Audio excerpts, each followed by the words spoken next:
If you testify at trial, I can use your statements here today to cross-examine you. To give you an example, if you tell me today that you killed Louis Melito, that admission will never be mentioned again unless you actually take the stand at trial and deny it. Understand? Yes, no problem. He did understand, and he was right that it posed no problem. Made guys cannot take the stand at trial anyway, so the right to use his statements in cross-examination meant nothing to Gravano. Why did you want to meet? I asked. I want to jump from our government to your government. That's an interesting way of looking at it, I thought. Gravano was short, about 5'6" or 7, and well-built. He had been an active boxer at Gleason's gym near the courthouse and looked the part. My image of him, based on almost a year of court appearances, was him with his elbows on the table, head tilted forward, eyes darting around the room, looking as if he were ready to bolt for the door. But in the jury room, he sat up straight, made eye contact, and seemed relaxed. He had a broad face with a large forehead, and I could tell already he had an easy laugh. Why do you want to switch to our side? I think if we manage to beat the case, John will try to kill me when we hit the street. So if we do win, I'd have to kill him or be killed by him. If I kill him, I'll have to kill his brothers Gene and Pete, and his kid, probably some others too. It would get complicated. Why do you think John will kill you? George asked. I haven't heard all of that December 12th tape. He won't let us listen to it. But the parts Hughes played in court sound like he's trying to get Frankie to go along with whacking me. I can't tell for sure. I'd like to hear the rest of that tape. You will soon enough, I told him. Why do you think you're better off with us than with him? Because I trust these guys, Gravano said, pointing with his chin at Maddie and Frank. I don't think they'll double bang me. I like what Hughes did for me at the bail hearing about that time outside my office. It meant a lot to me. I had no idea what Gravano was talking about, and was obviously the only one in the room suffering from that disability. But I figured I'd remedy that after the meeting. We had a lot of ground to cover, and I had only an hour. Do you mind if I call you Sammy? Sam. What do I call you? John for now. That would have to change later, but I was trying to connect with him. Debbie told you the best you can get from us is a 20-year cap? You understand that? Yeah, that's okay. I knew from the way he said it that I'd been too lenient. As ridiculous as it was, his opening demand for immunity had worked. By offering a 20-year cap, I'd left at least 5 years on the table. Sam, did we get anything wrong in the indictment? Silence. Gravano looked at Maddie and Frank, then at Bruce and George. Deciding to become a rat was one thing. Actually telling a prosecutor about crimes is another. I understood the hesitation, but we had no time to waste. Sam, did you kill DB? I liked DB. I didn't want him to die. I started sweating. Anthony Caso was very much like the cartoon snowball that rolled down the hill, getting bigger and bigger and bigger as it went. The more he talked, the more the agents realized he was truly going to divulge all, that what he was doing was not going through the motions of telling the truth, or just giving them little tidbits here and there that they could use as sound bites. What he was doing was describing the world he came from, the world he knew, the world he controlled, in three-dimensional living color. Caso had always been a great raconteur. He knew when to pause, when to draw out scenes. He now willingly told the feds about his drug dealing, about the shrimp trawlers they had converted into a means to get tons of marijuana, heroin, and quaaludes from South America to the eastern seaboard. Again, as always, he was detailed, and his candor struck all in the room. When he mentioned that Sammy the Bull Gravano was one of his best customers, however, Agent Brennan stopped him, said they didn't want to hear about that now. That struck Caso as odd, but he continued to talk. On another day at La Tuna, Agents Rudolph and Brennan received a phone call from the Brooklyn DA, informing them that Drug Enforcement Agency, DEA agents would arrive very early the next morning to interview Gaspipe. Rudolph got very panicky, according to Caso, and ordered him not to speak to the DEA people under any circumstances unless Rudolph was present. Rudolph seemed dismayed by the mere thought of the DEA interviewing Gaspipe. Caso welcomed an opportunity to talk to the DEA agents, for he saw it as a chance to air the truth, that Sammy the Bull Gravano was a drug dealer, that Gravano was a cunning liar. Even back then, the government was hell-bent on protecting Gravano's interest at all costs, but the public at large was not served well. When Gravano was ultimately given his freedom by the federal court system, he went on to sell ecstasy to children in Arizona. This not only would bolster what Caso had tried repeatedly to tell the government, but also would be a major embarrassment for the U.S. Attorney's Office, because their star witness in over 12 mafia trials turned out to be a low-life drug dealer. Nevertheless, back at La Tuna in 1994, when Caso tried to get the truth out, he was stonewalled and told to shut up, and he was threatened with solitary confinement. As hard as it is for the average citizen to feel any kind of sympathy for Anthony Caso, the rule of law is still the rule of law for everyone. Be facing life in prison. I said, John, if we lose this case, I'm going out the window. We could escape. And he looks at me and he says, out the window? We're on the 11th floor. What if we fall? So he says, no, Sammy, listen to me. He says, I got another plan. He says, down the road, he says, we'll put together $4 or $5 million, he says, and we'll bribe a president and we'll get a pardon like Hoffa did. I said, well, if you don't mind, if that's your plan, if you don't mind if I go with my plan. On one of the visits, I told the lawyers to get out of the room. I told him what I was about to do. I said, we can't win the case. I'm going to break out. I got people on the street talking to people in Australia. In Australia, a lot of Italian guys from different countries who go on the lam go there. I'm going to go there, be accepted by them, and I'm going to become one of them. I'm never coming back. We're going to get life without parole. Fuck prison. I'll never forget this. He stared at me. He said, Sammy, we're on the 11th floor. You in there. He said, Sammy, I got a better idea. Okay. Clinton, I believe, was the president. He said, we'll get together $5 million in cash and we'll bribe Clinton and them to give us a pardon. Pardon. I thought it was a hell of a lot more fucking outrageous than falling or going out the building. I said, John, he's the president of the United States. If he wants to steal $5 million, he needs it from us, and he's going to release me and you for multiple murders and give us a pardon? For what reason? Because we gave him $5 million, he's not going to make that public. What you got now? You got Sammy. What's he doing in his life? Where's he going? You know, the feds, they see the guy. They always smell out the guy with no parameters. They move right in, you know? This whole RICO statute bullshit is designed for the rats by the rats. You show me that Wall Street bum. He stole billions from the country. Walked out of the goddamn courtroom with billions in his back pockets. Frankie, you show me the bum in that chemical company. In one fucking day, this fuck, he kills 5,000 innocent people in an instant. Did he do his instant? You show me any important thief in today's business world who was denied his counsel of choice. And they find my lawyer? Is this America? We're watched, John. We're fools. You know why? Because we did it. We let Sammy in.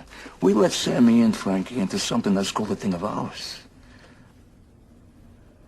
And you know what? On my mother, I say this. Let Sammy have his millions. Let him have his witness protection. Because every day, he's still got to wake up to the rat. Staring at him in the mirror. He's gonna have nothing. And we'll sit right here. And still with me.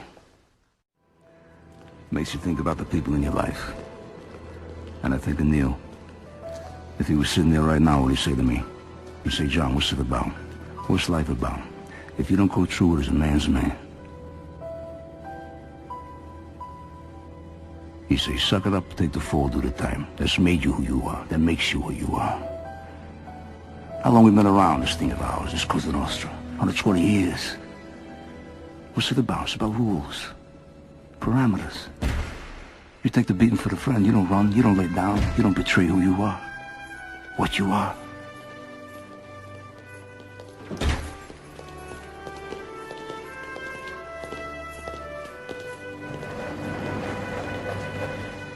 You gotta remember Angie, my brother Gene, Joey DeMate, they don't roll. They're doing 1,000 years now. They don't roll. They don't rap. Why? That's the rule. You don't break. You don't rap. The day after he was convicted on the last case, and it's obvious he's going to jail for life. And I said, John, what can I say? I'm sorry. He said to me, Charlie, what are you sorry about? This is a building. It doesn't kill anyone. We keep fighting. In October, a woman named Louise Rizzuto, who was friends with Louis and Sammy and me, called up. She was crying. What's the matter? I said. Louis will tell you, she said. He's on his way over to see you. Does something happen to Sammy? Yeah. What happened? He'll tell you. As soon as I hung up, I got a call from Louis. Meet me downstairs, he said. I walked downstairs. I didn't take the elevator. As I was doing it, it hit me. It just clicked. The fucking guy flipped. I tried not to think that's what it was, because it was as if the fact that I thought it made it true. When I got downstairs, Louis was there, dressed in a suit as always. Let's take a walk, he said. We went up near the park. It was raining lightly. He was shaking his head slowly, and I could see there were tears coming from his eyes. I put my hand on his shoulder and said, Lou, and he kept walking and looking ahead, not at me. This fucking guy, I can't believe he did this. Louis had gone to see Sammy that morning at the Manhattan Metropolitan Correctional Center, like he did every day. The MCC was where they kept all the high-profile guys. But Sammy wasn't there. They had taken him out. Before long, every news station had the story. Sammy the Bull had turned state's evidence. He was going to be a government witness and testify against his old boss, John Gotti. The headline of the New York Post called him King Rat. I had seen too much by that point to be surprised by anything. I wasn't alone in that. A New York police detective named Joe Coffey had said about Sammy even before they arrested him. You see that guy?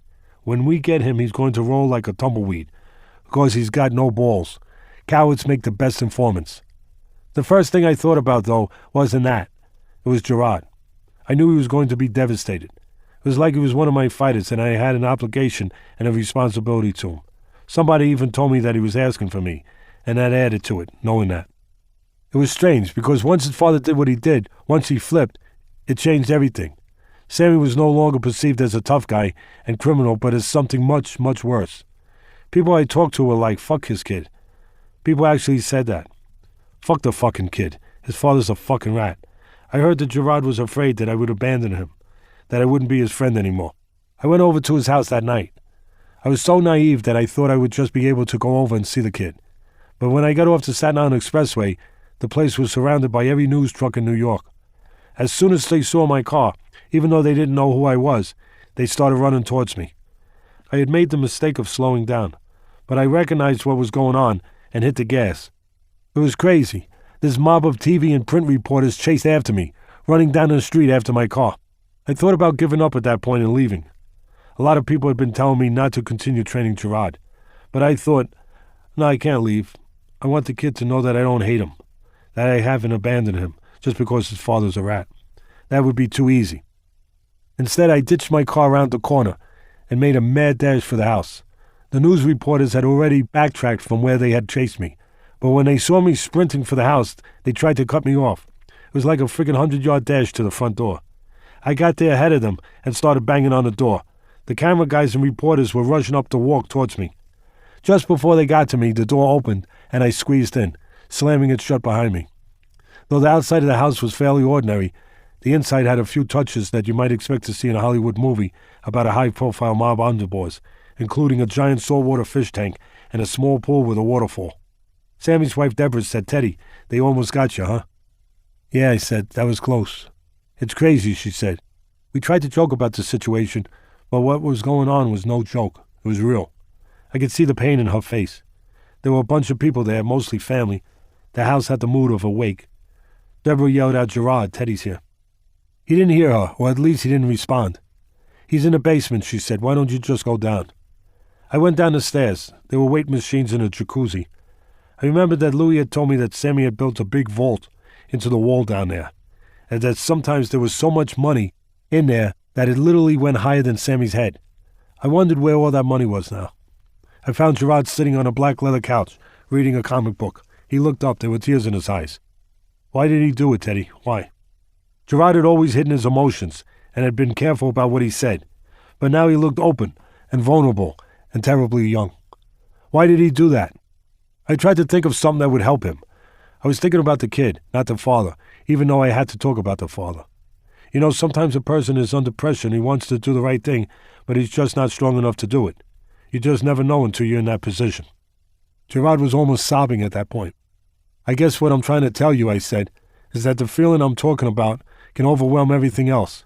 A guy comes in a room wanting to be a fighter, wanting to go out there and hear the crowd cheer for him and have his hand raised and feel good, but then something happens, and suddenly all he can think about is his fear. It becomes too much for him. When I said fear, I thought, here I am talking to Sammy's kid about fear when Sammy couldn't even say the word. I had to push aside what I had been thinking about Sammy. What I'm trying to tell you, I went on, is that what your father did doesn't mean he don't love you. It's just that he couldn't face the fight. Do you understand? Sort of, Gerard said. I guess so. It's your father, it's not you. It's his weakness, not yours. But you don't have to hate him for that. He wasn't trying to hurt you. He just wasn't thinking about anything but this fight that he couldn't face. I didn't know if Gerard understood what I was trying to tell him or not, or if it helped. I think it might have a little. I told him I'd still train him if he wanted to. I thought it was important to offer him that. He was surprised. You will? He said. So we kept training for a couple of weeks after that. But then we stopped. He didn't want to do it anymore. His father wasn't around. His whole reason for training with me in the first place had been to get his father's approval. Now not only was his father not around, he wasn't the guy he pretended to be.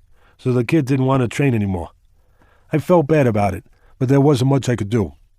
Sammy went into witness protection program in 1992. His family didn't. But they did leave New York shortly afterwards. The city was too dangerous. Gerard got beaten up and Sammy's daughter, Karen, was running around drinking, drugging, staying out all night. It was sad. Less than a year later, Sammy left the witness protection program and his family joined him in Arizona. Sammy had always told me he would try to steer Gerard away from the criminal life. But in February of 2000, Sammy, his wife Deborah, his daughter Karen, and her husband, along with the 24-year-old Gerard, were charged with running a massive drug ring, trafficking in the drug ecstasy.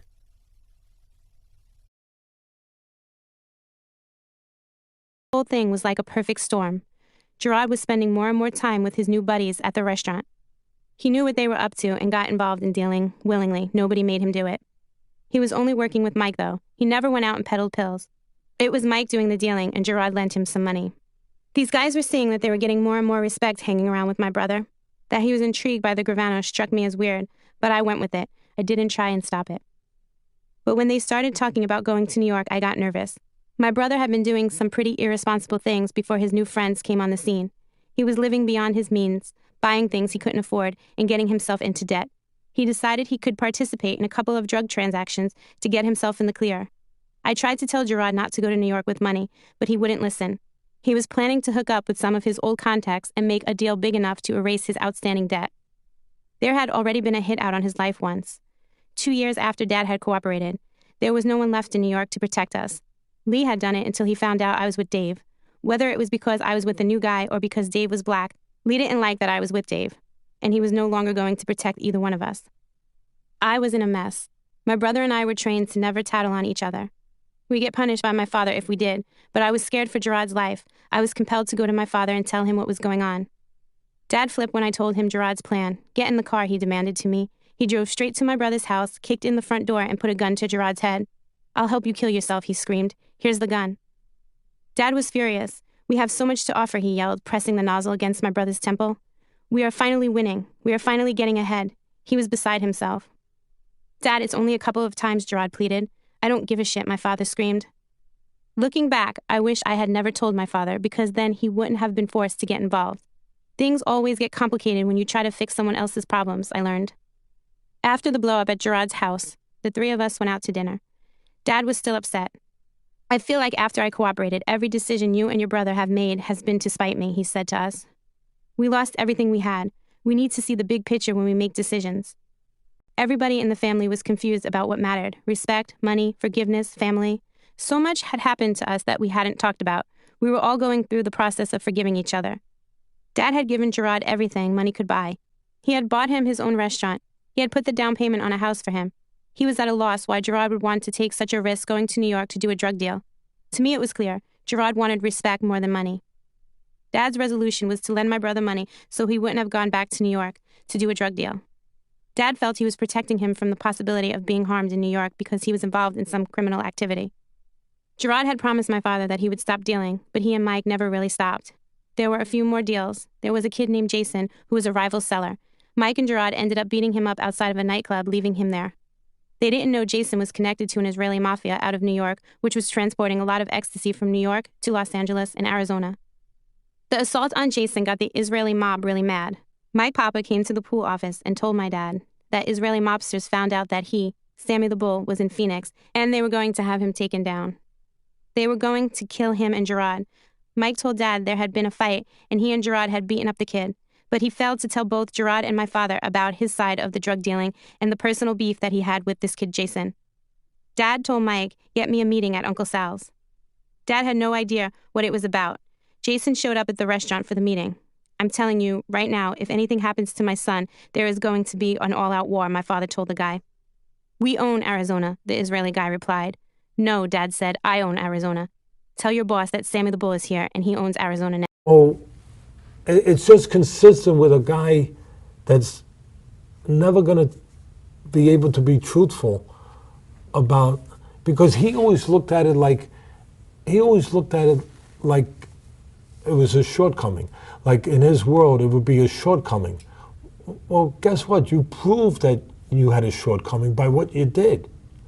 So no matter what he says, you know that old saying, the horse is out of the barn? Somebody should tell him the horse left the barn a long time ago. We already know that he's afraid. Because why did he do what he did? He did it because he was afraid. He was afraid of facing what was coming. I mean, somebody should remind him, say, "Hey, Sam, listen, I know you don't like to listen too good, but pal, you've been exposed already. You already proved that you're afraid. I won't even use the word a coward. I can use it, but I won't. But you've already proved that. Because if you weren't, you would have faced what was coming. You would have said, come on. But instead, you found a way out. When the fight comes, when the moment comes, fighters fight. They don't find ways out. You're not a fighter. You shouldn't even use that word. Shouldn't even use. You know what you are? You're you're one of those yuppies that orders Starbucks vanilla lattes on the app. The only difference is you ordering murders instead of lattes. And because you didn't have the guts to do the murders yourself. Although it doesn't take much guts to shoot someone behind the head. That's what you are. Go get the Starbucks app and order some freaking vanilla lattes, okay? But don't bother me. Get the frick out of here. I know what you are. I know what you're not. I know what you're not. So stop the BS. What else you want to talk about? You spent a year with him. How was it when you spent a year with him? I mean, you trained his son. You guys were at the gym together. You guys were, he would come and ask you questions. What was he like? I mean, you wouldn't spend a year with him if you guys didn't get along. We got along. You guys, so yeah, there was some kind of a that. relationship at some point there, right? Yeah, I mean, he liked boxing, and he reached out to a relationship. He was training in Gleason's gym in Brooklyn under the bridge. I was training fighters there. And he reached out to me because, he was training with Edwin Violette, who was a real fighter, who was a guy who fought Duran. And 15 rounds he went with. Yeah, he was a real fighter, but also he's a guy who, he didn't make money in boxing, real money, and he needed a way to make money, so he would let Sammy pay him to let him hit him and not hit him back. Is that going in and, if I wasn't afraid, I wouldn't get in the, is that really getting in the ring? Is it? Oh, gee, really? I know a lot of people that do it that way. There'd be a line out the door. You could do it with a guarantee the guy won't hit you? Oh, wow. That's like saying, I'll go in the cage with a lion, but make sure the lion's got no teeth and no claws. I'm a lion. Does that make me a lion fighter? Or does it make me fight a lion that has no teeth and no claws and is not a lion anymore?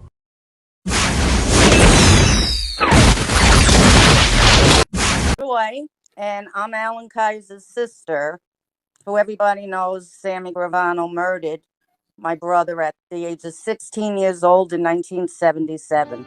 He was an innocent boy. And I'm out. I want justice for my brother. And that's all I've been trying to do for 45 years. So when did this happen? In 1977. Okay. August? August 5th, 1977. Hey, Angel. Yeah, I was home sleeping the night this happened. I was getting ready to go to work the next day, and two friends of mine were having something to eat in the diner on Kings Highway, and they saw what happened. They came and rang my bell and woke me up, and I had to go over there, identify them, and then go back to Joy's house. And if you've never had somebody ring your bell and tell you that your loved one was killed, you don't know the horror that it is that you go through. Like you understand what that's like. Yeah, I do. Somebody rang my phone. Right. And whether it's a phone call or your doorbell rings, your life has changed for the rest of your life. That never goes away. That night, that horror that you live never goes away. And this has been going on for 45 years. And this guy just does not go away. And he just, the things that he does, it just turns our stomach. It doesn't end. And we're like these news people, the television people, they put this guy on like he's a celebrity. He murdered 19 people. He murdered more people than Son of Sam and Charles Manson combined. And they just put him on TV like he's the greatest thing going. He's a low-life murderer. And people, I think they just seem to forget that. Yeah, I don't understand that. He ruined so many lives. And then what the FBI did, for 10 years, we didn't know who killed Alan. For over 10 years. And then they ring your bell and say, we know what happened to your son, and there's nothing you could do about it. And they let this guy off. He served like 5 years. That's like 4 months for each murder.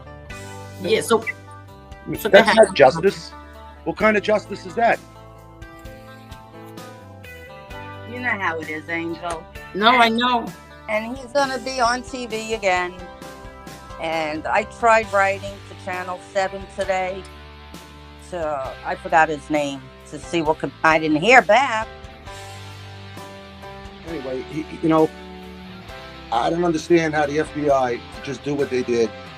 I don't know how bad they needed him, but you just throw someone who murdered 19 people and you just say, you got a lifetime free pass.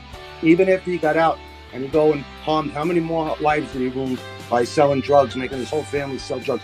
Did they tell him, you'll never have to pay for what you did? Go do whatever you want? What kind of deal did he have? Was he ratting before everything went down? Was he already a rat?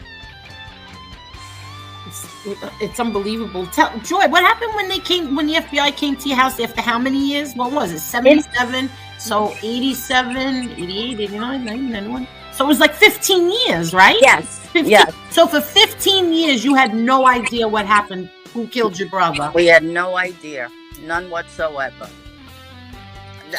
That night, it's still in my head when they, the police came, rang the bell, and told my mother and I that my brother was killed. They don't know who. They got casings from a gun or something, but that was it. They didn't know who did it. And how old was he? He had just turned 16 on June 26, 1977. So he was 16 years old. He was 16 years old. 16. And the fact that Sammy went on trying to apologize and then slandered my brother, saying he was a junkie and all these things. No, he said he committed suicide. Oh, he committed suicide? Because he didn't run away. He's trying to say that a 16-year-old kid ran at the guys who pulled out shotguns and was And then- shooting at somebody. But you were there and you identified him. Where was he shot? I couldn't see exactly because he was laying face down in the middle of the street towards the running away from where it happened. He was No, I mean, where on his body was he shot? I think in his chest and his head, in the back of his head. In the back of his head. Yeah. Okay. Angel, I appreciate it. Anytime, Joy. Anytime. I really appreciate it. I thank you. I thank everybody, and if they could get the word out and try to find justice for Alan Kaiser, I would appreciate that too. Everybody's so kind. Yeah. Look, everybody's saying, look, we love you, Joy. I love you all. I love you all. Thank you so much.